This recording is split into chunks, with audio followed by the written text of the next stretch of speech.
Hello everyone, welcome back to our channel Yadu Neha official. कैसे हैं आप लोग? आशा करती हूँ कि आप लोग बहुत अच्छे होंगे और मैं भी बहुत अच्छी हूँ। और आप लोगों की स्टडी कैसे चल रही है? आई होप अच्छी ही चल रही होगी, क्योंकि स्टडी करने के अलावा हमारे पास तो ऐसा कोई रास्ता है नहीं जिससे हम अपने फ्यूचर को ब्राइट कर सकें। एक हमारी पढ़ाई है जिससे हम आगे चल के अपने पैरों पे खड़े हो सकते हैं, अपने लिए कुछ कर सकते हैं और अपने हर वो सपने को पूरा कर सकते हैं जो हमने बहुत पहले से संजोए हैं। तो यहाँ मैंने अपनी स्टडी जो है वो स्टार्ट कर दी है और अभी मैं यहाँ पे ज्योग्राफी पढ़ रही हूँ। क्लास 6 की एनसीईआरटी है जो कि मैं अभी रिवाइज कर रही हूँ। तो आज ये जो है उसका लास्ट चैप्टर है जो मैं रिवाइज कर रही हूँ। आज ज्योग्राफी मेरी कम्प्लीटली रिवाइज्ड हो जाएगी और उसके बाद हिस्ट्री भी कंप्लीट कर लूँ मैं। देन मैं क्लास 7 की ज्योग्राफी और हिस्ट्री स्टार्ट करूँगी पढ़ना। और इसके साथ ही साथ मैं जो है किरण पब्लिकेशन की बुक से भी जीएस की प्रिपरेशन करती हूँ। और हर चीज़ जो है कैमरे में दिखा पाना पॉसिबल नहीं होता है। ये कुछ टाइम की ही वीडियो होती हैं जो मैं आप लोगों के साथ शेयर करती हूँ मोटिवेशन के लिए या फिर अपने खुद के अम्यूज़मेंट के लिए भी मैं ये सारी चीज़ें शेयर करती हूँ। मुझे अच्छा लगता है आप लोगों से कनेक्ट होना, अपनी चीज़ें शेयर करना, बातें शेयर करना। और जब मतलब ये सुबह से शाम तक की वीडियो होती है जिसमें मैंने कुछ सब्जेक्ट पढ़े होते हैं और कुछ चीज़ें जो है वो शाम के बाद भी मैं पढ़ती हूँ, कंटिन्यू करती हूँ। तो वो सारी चीज़ें जो है नहीं शेयर कर पाती मैं आप लोगों के साथ।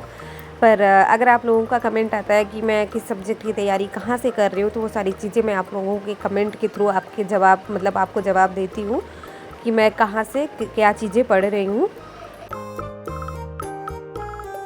तो अभी मैंने ज्योग्राफी का लास्ट चैप्टर भी कंप्लीट कर लिया। फिर यहाँ मैं हिस्ट्री पढ़ने लगी थी और हिस्ट्री में मैं आज बुद्ध के बारे में पढ़ रही थी, गौतम बुद्ध के बारे में। तो ये जो पिक्चर दिख रही है ये सारनाथ का स्तूप है, आप लोग देख सकते हो।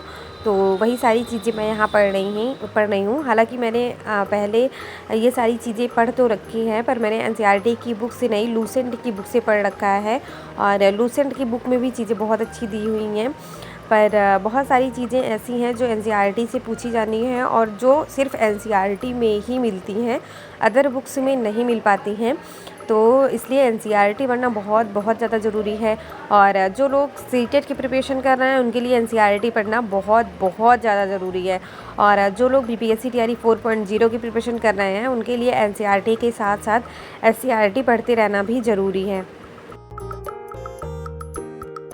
तो अभी जब मैंने एक चैप्टर हिस्ट्री का भी कंप्लीट कर लिया, देन मैं आ गई थी किचन में और यहाँ मैं लंच बनाने लगती हूँ। तो ऑलरेडी सारा लंच तो बन के कंप्लीट हो गया था और यहाँ मैं रोटियाँ सेक रही हूँ।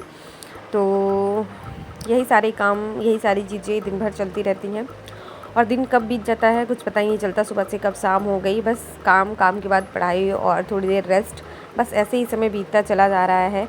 और वो दिन पता नहीं कब आएगा जब हम भी सफल होंगे, हम भी कभी टीचर कहे जाएंगे। सपने तो बहुत सारे देखे थे पर बहुत ज़्यादा टाइम लग गया उस चीज़ को पूरा करने में। हालांकि अभी भी पूरा नहीं हुआ है, अभी भी हम लोग एफ़र्ट कर रहे हैं। पर जितने टाइम पे हम लोग सोचे थे कि हाँ आज हम लोगों ने डिप्लोमा कंप्लीट कर लिया और बहुत जल्दी हम लोगों को जॉब मिल जाएगी, उस हिसाब से बहुत ज़्यादा लेट हो गया और हमारे सपने अभी भी हमारे आँखों में चुभने लगे हैं।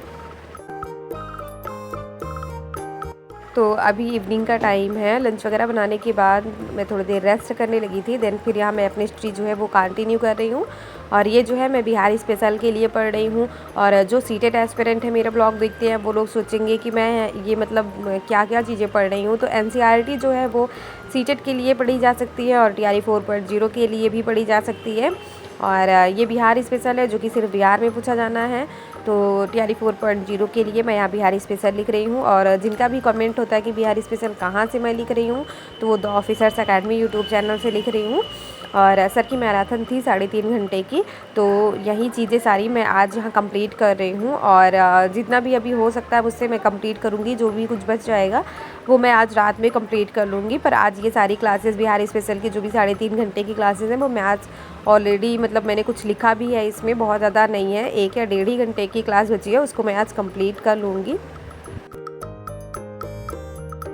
एक हाउसवाइफ जो है वो बहुत एफ़र्ट्स करके पढ़ाई करती है। वो घर की ज़िम्मेदारियों, घर के कामों, बच्चों को सँभालना, उसके बाद स्टडी करना, बहुत कुछ मैनेज करके चलना होता है एक हाउसवाइफ को।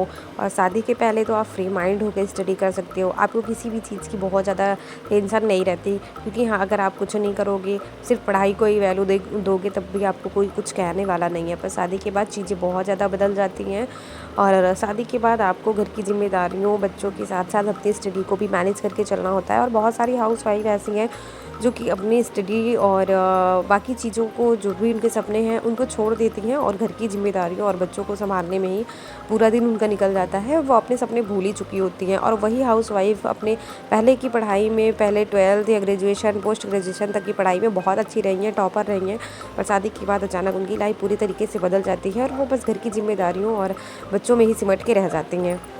पर आप खुद से सोचिए कि आपके लिए यह उचित है? आपका यह कदम आपको किस दिशा में लेके जा रहा है? आप ये सोचिए, आपका एक छोटा-सा कदम आपकी ज़िंदगी बदल सकता है। और अगर आप बहुत ज़्यादा नहीं एफ़र्ट कर रहे हैं अपनी पढ़ाई के लिए, तो आप थोड़ा ही डिवोट करिए, थोड़ा टाइम डिवोट करिए, पर आप पढ़िए ज़रूर। नहीं तो आप कल्पना कीजिए कि हमारी लाइफ़ आज ऐसी है, और अगर हम बिल्कुल भी पढ़ाई के लिए एफ़र्ट नहीं करेंगे, तो हमारी लाइफ़ कल कैसे होगी? हम सिर्फ़ इन्हीं चीज़ों में सिमट के रह जाएँगे। हमारा जितना भी हम लोगों ने पढ़ा, जितनी चीज़ें सीखी, जितने सपने देखे, वो सारे सपने टूट जाएँगे और हमारी लाइफ़ बस ऐसे ही इन्हीं सारे कामों, इन्हीं ज़िम्मेदारियों में सिमट के रह जाएगी। और संघर्ष जो है वो हर किसी के जीवन में है, और एक हाउसवाइफ जो है वो संघर्षों से ही पढ़ती है, संघर्ष करके ही आगे बढ़ती है। और अगर संघर्ष करके आप आगे बढ़ते हो ना, तो उसका महत्व आप जानते हो कि उसकी वैल्यू आपकी नज़रों में कितना हो सकती है। तो अब मैं पढ़ने चल रही हूँ मैथ, जिसकी मैं वीडियो नहीं बना पाऊँगी। तो आज के लिए बस इतना ही। मिलते हैं आप लोगों से नेक्स्ट ब्लॉग में। तब तक के लिए बाय बाय, टेक केयर, अपनी पढ़ाई को करते रहिए। मिलते हैं आप लोगों से नेक्स्ट ब्लॉग में।